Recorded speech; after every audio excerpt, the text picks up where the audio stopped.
अरब में छिड़े जंग की वजह से इजराइल के खिलाफ दुनिया भर में गुस्सा बहुत बढ़ गया है। कई देशों में तो अरब और यहूदियों में जंग शुरू हो गई है। कई मुस्लिम देशों ने इजराइल का बहिष्कार करना शुरू कर दिया है। दुनिया भर से जो रिपोर्ट और तस्वीरें आ रही हैं वो इस बात का सबूत है कि अरब देश इजराइल के खिलाफ एकजुट हो रहे हैं। सवाल यही है कि ऐसी स्थिति में अमेरिका के नवनिर्वाचित राष्ट्रपति डोनाल्ड ट्रंप क्या करेंगे, उनकी नीति क्या होगी। देखिए रिपोर्ट। ये नीदरलैंड्स के एम्स्टर्डम की तस्वीरें हैं। यहाँ अरब मूल के लोगों और यहूदियों के बीच एक बार फिर जोरदार झड़प हुई। एम्स्टर्डम में एक दूसरे के खिलाफ नारेबाजी हुई, झड़प और हाथापाई की गई।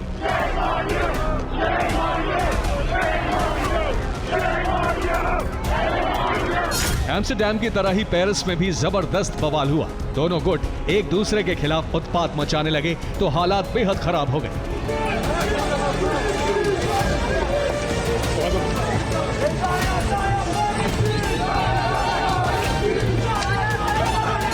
स्थिति बेकाबू हुई तो पुलिस को मोर्चा संभालना पड़ा। पुलिस ने लाठी चार्ज किया, आंसू गैस के गोले छोड़े गए। बावजूद इसके भीड़ काफी देर तक बवाल काटती रही। नीदरलैंड से लेकर फ्रांस तक अरब मूल और यहूदियों की जंग बेहद तेज हो गई है। इजराइल के खिलाफ दुनिया भर में गुस्सा बढ़ता जा रहा है। इजराइल विरोध की ये लहर लगातार बड़ी होती जा रही है।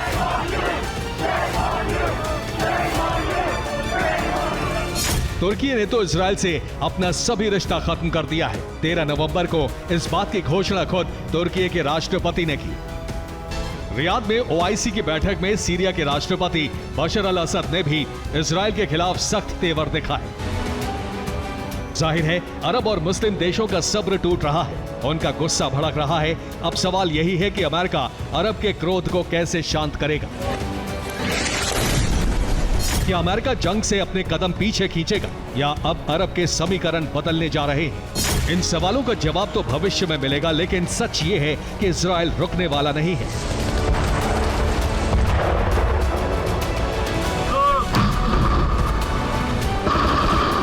दुनिया भर में हो रहे विरोध प्रदर्शन और ग्लोबल क्रोध से बेपरवाह इजरायली सेना गाजा और लेबनान में भीषण हमले कर रही है।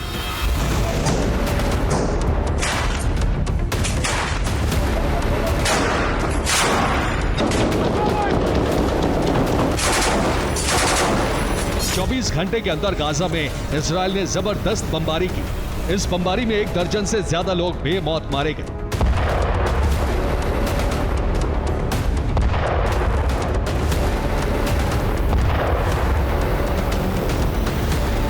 इजराइल के ये हमले इस बात की तरफ इशारा कर रहे हैं कि इजराइल अमेरिका की बात भी नहीं मानेगा।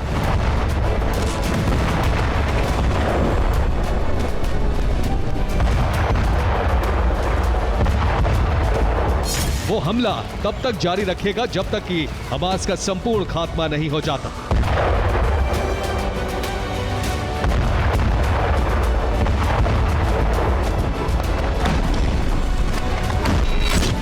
Bureau report, TV9 Bharatvarsh.